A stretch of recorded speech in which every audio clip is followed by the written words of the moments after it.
the Minister of Foreign Affairs of Mexico. And I now give the floor to His Excellency Olivier NDUHUNGIREHE, Minister for Foreign Affairs and International Cooperation of Rwanda.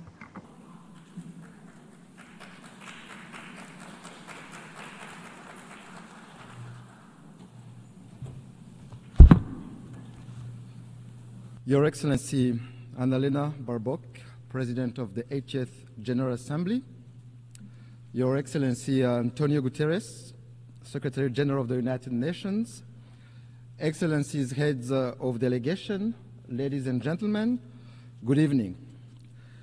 Allow me to begin by congratulating Her Excellency Annalena Baerbock on her election as President of the 80th session of the United Nations General Assembly.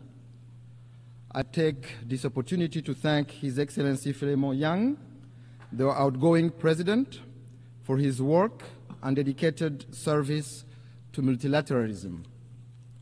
Rwanda extends its gratitude to Secretary General Antonio Guterres for his comprehensive report on the work of the United Nations aimed at improving its efficiency. In this regard, Rwanda has formally expressed interest in hosting UN agencies as part of our shared commitment to a cost-effective and decentralized UN system. We reiterate our support to the work of the United Nations and the Secretary General, particularly in advancing peace and security and drive progress on sustainable development goals. Excellencies, this year, the United Nations turned 80. This journey has not been without challenges. Fast-changing realities, including economic shocks and the legitimate aspirations of regions long denied a voice, compel us to quickly adapt to make the UN fit for purpose.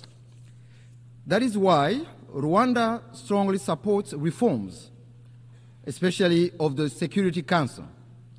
The composition of this body does not reflect current realities. Africa is a 1.2 billion people strong continent where most of the conflict of the Security Council's agenda reside. Therefore, it cannot remain excluded from permanent membership.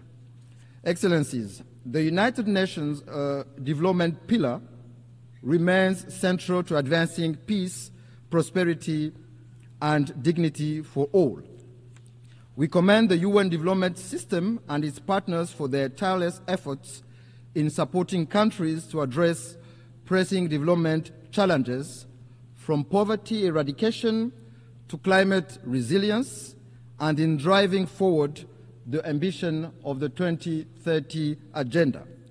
This 2030 Agenda for Sustainable Development embodies our collective aspirations for a just, inclusive, and prosperous world where no one is left behind. Rwanda remains firmly committed to its full implementation, recognizing that connectivity, innovation, and inclusive development are indispensable drivers of progress.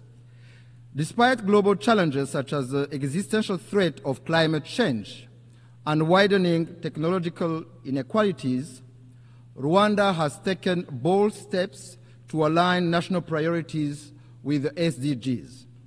These efforts demonstrate that development, connectivity, and environmental stewardship can move forward hand in hand.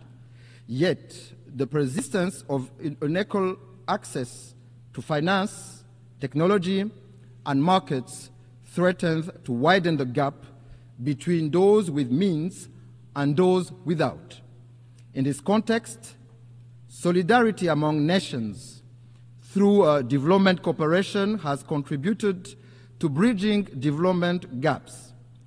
However, we believe that it is time to transition from aid to trade, enabling developing countries to become self-reliant in a win-win partnership.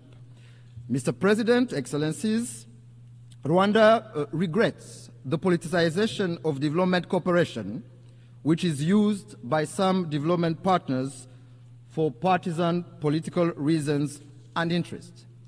Let me recall that every nation is sovereign and cannot be forced to choose between its security and development.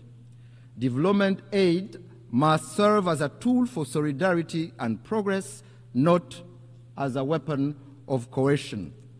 Excellencies, the history of the 1994 genocide against the Tutsi in Rwanda called on us to become global advocates for a peacekeeping that always puts civilians first. We pay tribute to the men and women who have worn the blue helmet and who have paid the ultimate sacrifice in the service of humanity. Their legacy is written in the history of the United Nations and lives on through the lives they helped save. But peacekeeping must be judged by its results. For the sake of the millions who look to the UN for protection, we must ensure that peacekeeping remains true to its purpose. That is why Rwanda champions robust peacekeeping, the responsibility to protect, and the implementation of the 2015 Kigali Principles on the protection of civilians. Moreover, Rwanda has led calls for sustainable peace financing, both in Africa and globally. Among milestone achievements is the revitalization of the African Union Peace Fund, which now mobilizes over $400 million. As a direct result, the Security Council decided to finance 3/4 of African Union peace operations for the first time. Excellencies, beyond the UN, Rwanda contributes to peace support operations on a bilateral basis in the Central African Republic and Mozambique in an effort to promote South-South cooperation and Pan-African solidarity. Major progress has been recorded in both countries in the restoration of state authority, capacity building of local security forces, and the fight against terrorism. Excellencies, I may recall that the United Nations was established to spare succeeding generations from the scourge of war. Yet, 80 years on, conflicts continue to erupt across every continent. Rwanda firmly maintains that for most of those conflicts, lasting peace cannot be achieved through military means. We have consistently held that only genuine, good faith dialogue offers a sustainable path towards global peace. However, peacekeeping alone is not enough. Too often, we deplore relapse into conflict because its root causes were not properly addressed. Prevention, mediation, and effective peace building must be our first resort. This lesson is particularly urgent for the Great Lakes region of Africa. The current conflict in Eastern DRC is not new. It is rooted in decades of bad governance, marginalization and persecution of minorities, genocide ideology, and a persistent colonial legacy. Rwanda believes that peace in Eastern DRC is in everyone's best interest. Our goal has always been, and will remain, the security and well-being of Rwandans and the people of our region. In June this year, Rwanda and the DRC signed a peace agreement in Washington. It provides for a comprehensive framework encompassing security, political, and economic components. This achievement was made possible thanks to the strong leadership of His Excellency President Donald Trump of the United States and of His Highness Sheikh Tamim bin Hamad Al Thani, Emir of the State of Qatar, whose vision for peace and prosperity in our region, Rwanda fully shares. We also acknowledge the vital role played by African-led initiatives, notably the joint EAC-SADC process, supported by the African Union mediation for their efforts in favor of peace. Nevertheless, since the signing of this peace agreement, progress has been moving slowly. While promising meetings are taking place in Washington to implement the June peace agreement, the situation on the ground remains deeply troubling. The DRC's renewed militarization, coupled with its continued collaboration with genocidal and UN-sanctioned armed groups, such as the DRC-backed FDLR and Wazalendo militias, and the deployment of attack drones and fighter jets against civilian populations, particularly the Banyamulenge and other Congolese Tutsi, underscore the gravity of the crisis. This goes against the letter and spirit of the Washington Peace Agreement. Additionally, this coalition is supported by foreign forces, including mercenaries, in clear violation of the 1977 OAU Convention and the 1989 UN Convention against the use of mercenaries. Rwanda condemns these developments and calls on the DRC to reject the military solution and implement in good faith the Washington Peace Agreement, which is a golden opportunity to end this conflict that has lasted for far too long. Excellency, since 1999, the United Nations has maintained a robustly mandated peacekeeping mission in the Democratic Republic of Congo, named MONUSCO, to help address the crisis. Yet, despite its efforts, the mission has not succeeded in halting the proliferation of armed groups, especially the eradication of the DRC-backed FDLR. Instead, MONUSCO has ended up working alongside a military coalition that includes the FDLR, going against more than 20 Security Council resolutions calling for the neutralization of that group. There is an urgent need to review the legal conformity of MONUSCO's mandate.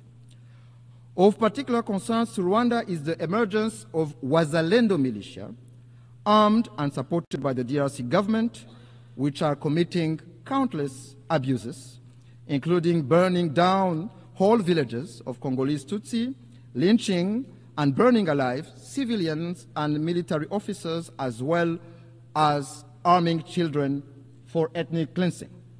Their brutality, methods, and ideology bear an alarming resemblance to that of the genocidal militia of 1994 in Rwanda. Strong action is needed to put an end to this dangerous development before it is too late. Excellencies, human rights are a major pillar of the United Nations. Rwanda rose from the ashes of the genocide in 1994 by placing human dignity, unity, and accountability at the center of our governance. We thank the United Nations for establishing the International Day of Reflection of the 1994 genocide against the Tutsi, commemorated every April 7th. We also thank the Secretariat and the many member states who have established genocide memorials on their soil as a lasting pledge to never forget. Equally, we commend the work of the International Criminal Tribunal for Rwanda and the residual mechanism for prosecuting genocide perpetrators. However, Rwanda is deeply concerned about the persistence of genocide ideology and related crimes in eastern DRC under the watch of the international community and the UN itself. We call on the international community to not turn a blind eye once more for what is clear to see. The targeting, persecution, and massacre of Congolese Tutsi, including the Banyamulenge community, amounts to crimes against humanity which have all the early warning signs of a genocide. Indeed, genocide follows a pattern. It follows clear stages. It is not an umbrella term. It is defined by international law. Genocide targets a specific group for who they are, with the intent to exterminate them as such. In this regard, no amount of calculated cynicism can rewrite the truth and recast perpetrators as victims or victims as perpetrators. These are denialist behaviors often deployed by perpetrators. In the same vein, no claims from a government arming a genocidal militia will change the facts of history. Financing and providing weapons to a group with a proven genocidal record and ongoing intent is nothing less than complicity in the crime itself. I must say that if there are crimes in the DRC committed for economic gains, they have clear names. Those are corruption, bad governance, and the embezzlement of public funds. Mr. President, Excellencies, I wish to conclude by reaffirming that Rwanda stands ready to work alongside all member states to ensure that the United Nations remains a force for peace, justice, and sustainable development. While the challenges and solutions for multilateralism are clear, it is political will that must guide us today to build a UN fit for purpose. Together, we must build an organization capable of addressing the needs of billions across the globe, tackling human rights abuses, climate change, and responding to an increasingly interconnected world for successive generations to come. I thank you.